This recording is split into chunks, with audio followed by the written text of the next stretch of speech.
네, 안녕하세요. 반갑습니다. 자, 오늘은 모멘텀 코인에 대해서 좀 말씀을 드릴 거예요. 제가 지난 시간에도 모멘텀에 대해서 한번 자세하게 말씀을 드렸었죠. 최근에 모멘텀이 이렇게 강세를 보였던 이유가 뭐라고 말씀드렸나요? 자, 보시면 모멘텀이라는 코인은 어떤 코인일까요? 일단 수위 생태계에 있는 코인입니다. 수위 생태계에 있는 코인 중에서도 덱스에 해당이 되는 거예요. 덱스라는 것은 뭐냐면 여러분들이 자주 이용하는 거래소가 어디예요? 바로 업비트나 빗썸을 많이 이용하고 계시죠. 그런 거래소를 뭐라고 얘기를 하냐면 CEX라고 하는 겁니다. 그리고 이런 것을 이제 중앙화 거래소라고 얘기를 하는 것이고, 반대로 덱스는 뭐냐면 탈중앙화 거래소예요. 같은 거래소의 개념으로 여러분들이 보셔도 무방합니다. 그래서 보통은 덱스라고 하게 된다라고 했을 때 장외 거래라고 많이 얘기를 하거든요. 근데 이 모멘텀은 그뿐만 아니라 보시게 되시면 RWA라고 보이실 겁니다. 그렇죠. 그래서 마찬가지로 RWA 섹터에 있는 하나의 코인이라고 여러분들이 보시면 되세요. 그래서 최근에 제가 여러분들께도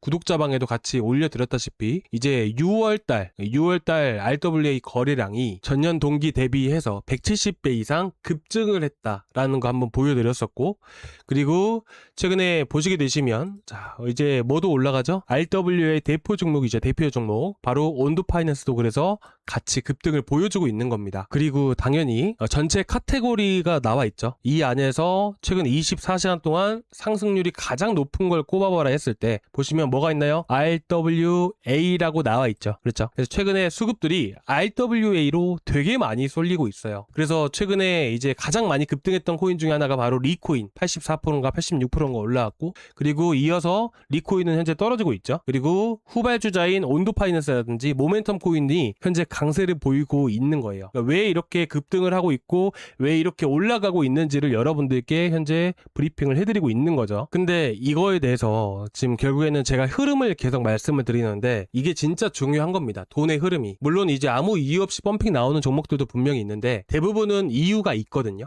전체적으로 분위기를 파악을 해보면 이유가 이시 올라가는 경우가 대다수예요. 뭐 예를 들어서 주식으로 따지면 지금 막 이제 뭐 로봇주, 뭐 AI 종목들 뭐 이런 것들 막 이슈가 엄청나게 많이 터지고 있는데 로봇주가 올라가지 조선해양, 조선기자재 이쪽이 움직일까요? 아니죠. 로봇주 이슈가 계속 나오면 로봇주만 가는 거예요. 마찬가지입니다. 결국 단타라는 것도 이제 올라가는 것도 이슈가 있기 때문에 돈이 이쪽으로 쏠리기 때문에 올라가는 것이고, 마찬가지로 모멘텀도 그런 이유가 있기 때문에 현재 올라가고 있는 거라고 보시면 됩니다. 앞으로 여러분들이 단타를 하실 때도 시장 전체적으로 섹터별 흐름들을 보게 되고, 그리고 그 안에서 왜 움직이는지를 파악한 다음에 시장을 보고 나서 종목을 선정을 하시는 게 가장 우선이라고 여러분들이 보셨으면 좋겠습니다. 그리고 마찬가지로 모멘텀은 수위 생태계에 있는 코인이잖아요. 최근에 이제 모멘텀이 약간 덱스라고 있죠? 그럼 이건 수위 생태계 안에 있는 덱스예요. 그런데 또 뭐가 있어요? 이더리움 생태계에 있는 덱스가 있죠. 뭐예요? 덱스 1위 유니스왑이잖아요. 유니스왑도 RWA랑 연관이 있어요. 그래서 최근에 계속 강세를 보일 수가 있었던 거거든요. 아시겠죠? 뭐 모멘텀 설명을 드리려다가 제가 이렇게 팁을 드리고 있는데 이런 흐름을 분석을 하는 게 가장 우선이다. 종목을 선정하기에 앞서서. 그래서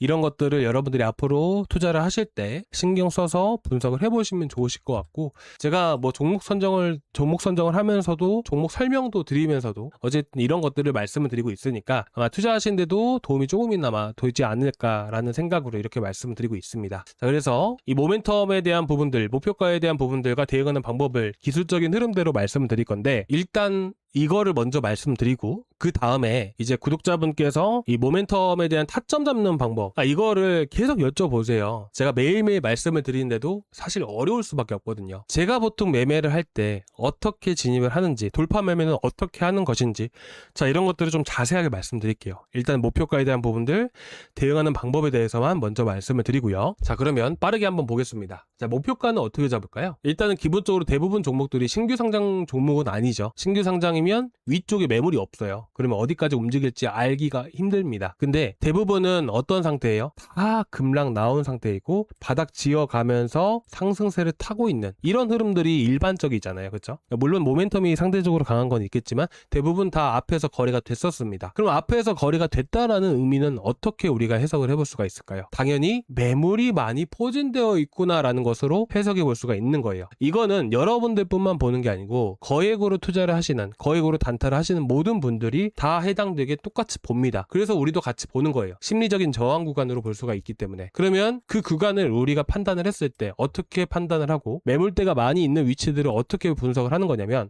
어쨌든 과거에 이렇게 거래가 많이 터졌던 만큼 이 거래량이 많이 붙은 자리들을 우리가 항상 체크를 해야 돼요. 거래량이 붙은 위치들을 우리가 체크를 하는 이유는 뭐냐면, 결국에는 거래가 많이 터졌다는 것은 그 거래량만큼 뭐가 있는 거예요? 매물이 많이 쌓여 있는 거잖아요. 그래서 우리가 그런 것들을 분석을 하는 거고요. 그래서 과거로 돌아가면서 지금 현재가 292원이잖아요. 그러면 292원 위쪽으로 봤을 때 매물이 많이 있는 구간들을 같이 한번 체크를 해볼 겁니다. 그래서 여러분들이 이제 자 보게 되면 2026년도 1월 달이죠. 그럼 우리가 여기서 체크를 해야 되는 것은 이 거래량이 터졌던 시가 구간들, 이 박스권만 체크를 하면 되는 거예요. 보시면 자 거래가 어디서 많이 터졌어요? 자 보게 되면요, 많이 부딪힌 자리들이 핵심이에요. 자 앞에서 급등 나왔을 때 시가 구간이 344원이거든요 밑에서 지지를 해주고 다시 펌핑 주고, 펌핑 줄 때도 거리 터지게 되죠. 그리고 여기서도 마찬가지로 360원, 그 전에 340원부터 움직였습니다. 라운드 피겨 구간을 봐야 되기 때문에 340원이라고 이렇게 말씀을 드리겠습니다. 그리고 또 내려갔다가 보게 되면 또 터져요. 어느 자리를 기점으로 터지나요? 340원에 이탈시켰다가 돌파하는 순간부터 터지게 됩니다. 근데 여기서 거리가 터졌던 위치는 350원 위치예요. 자, 그리고 나서 흐름을 보게 되면 또 거리 터지죠. 여기가 어디예요? 350원이에요. 자, 그러면 우리는 딱 여기까지 봤을 때 350원 위쪽으로는 매물이 진짜 많구나. 근데 일단은 340원 구간부터는 350원이 상대적으로 매물이 많은 건 맞지만 340에서 350원 사이 정도까지는 그래도 상대적으로 매물이 거의 없구나 라고 보는 겁니다. 그리고 이 선을 이대로 들고 오는 거예요. 일봉상 보더라도 여기서부터 물량 터지고 하는 거 알 수 있겠죠. 근데 좀 더 구체적으로 우리가 파악을 했을 때는 분봉상까지 봐야 됩니다. 아시겠죠? 그래서 현재 위치에서 모멘텀이 지금 고점 박스권 상단을 돌파를 한다라고 했을 때 310원, 320원 위치죠. 320원을 돌파를 한다라고 했을 때 이 구간을 돌파를 하면 340원, 350원까지 추가적인 상승이 나올 수 있구나. 이렇게 여러분들이 보시면 됩니다. 아시겠죠? 자, 쉽죠? 이렇게 하시면 돼요. 자, 그리고 이제 한번 지금 에스프레소 반등 나오고 있는데, 자, 이것도 한번 같이 한번 하던 대로 한번 해볼까요? 자, 보게 되면 거래가 많이 붙었던 위치가 처음에 어디예요? 자, 여기가 될 수 있지만 여기 밑에예요. 116원이에요. 116원부터 상대적으로 다른 시기보다 거래가 많이 터졌잖아요. 그럼 여기를 체크를 하는 겁니다. 뭐 5분봉으로 봐도 되고 3분봉으로 봐도 되는데, 좀 더 구체적으로 했을 때 3분봉으로 한번 봐보겠습니다. 3분봉으로 봐도 이 자리가 맞아요. 그리고 거래 그 다음에 터졌던 위치가 자 보시면 119원, 자 그리고 터졌던 위치가 124원이에요. 그러면 여기서 딱 보셨을 때 거래량이 여기서 되게 많이 터졌던 위치는 124원 위쪽이거든요. 근데 그 전만 보더라도 119원, 120원 자리가 매물이 있고 124원부터 매물이 많이 있는 거예요. 그러면 여기서 보셨을 때 119원과 124원, 124원 정도는 매물이 너무 많다 보니까 어쨌든 강하게 돈이 들어와서 매물을 쓸어 담으면 몰라도 현재로서 단기적인 목표가를 정해봐라. 그럼 124원 정도까지 될 수가 있겠죠. 100% 여기까지 간다는 건 아니에요. 근데 어쨌든 이 구간에서 이제 저항 구간이 형성됐다라고 보는 거죠. 한번 볼까요? 저도 오늘 처음 봅니다. 같이 보는 거예요. 보게 되면 얼핏 비슷한 구간 124원까지 움직였잖아요. 이렇게 보시면 되세요. 자, 그리고 디피니티브도 한번 볼까요? 자, 디피니티브도 보게 되면 자 3분봉으로 한번 봐볼게요. 자, 보게 되면 앞에서 거래가 터졌던 구간들만 체크를 하면 돼요. 자, 거래가 많이 터졌던, 자, 밑꼬리 달고 터졌네요. 이거는 좀 예측하기가 좀 많이 힘든데 91원 자리들 먼저 체크를 해야 되고, 그 다음에 위쪽으로 따지면 98원 구간이네요. 그리고 가장 중요한 게 어디예요? 100원. 100원은 뭐예요? 00 단위로 끝나는 라운드 피겨예요. 여기는 심리적인 강한 저항 구간으로 해석이 되거든요. 그렇기 때문에 항상 00 단위로 끝나는 자리들이 가장 중요하다. 그리고 여기서부터 해서 호가가 좀 많이 변하는 부분들도 있기 때문에 여기 자리 뭐 98원 정도, 이 정도까지만 체크를 해두시면 될 것 같아요. 보게 되면 이 구간에서 한 차례 보게 되면 오늘 같은 경우도 보시면 어때요? 딱 여기서 올라갔을 때 저항 맞고 떨어지죠. 그죠? 매물 소화를 하니까 그 다음부터 움직였던 거예요. 그리고 일봉상 흐름으로 보셨을 때도 자 보게 되면 15분봉상 좀 더 체크를 해볼게요. 보게 되면 이전에 제가 한번 말씀드렸던 적이 있던 코인이라서 선이 미리서 그어져 있는 거예요. 그래서 104원, 105원 자리들, 그쵸? 거리가 터졌던 위치들이죠. 그렇다 보니까 이 위치에 근접해 있던 구간들에서 이렇게 저항 구간이 형성이 되는 겁니다. 이렇게 보시면 되세요. 어렵지 않죠? 그래서 이렇게 보셨으면 되고, 자, 오늘 이렇게 해서 뭐 대응하는 방법 먼저 이렇게 좀 말씀드렸는데, 조금이나마 도움 되셨다면 구독과 좋아요 한 번씩 꼭 부탁드리고요. 혹여나 걱정되시는 코인이 있으시면 언제든지 말씀을 해주세요. 그러면 제가 구독자방에서 말씀해 주시면 이미지 첨부해가지고 여러분들께 좀 더 자세하게 설명을 드리겠습니다.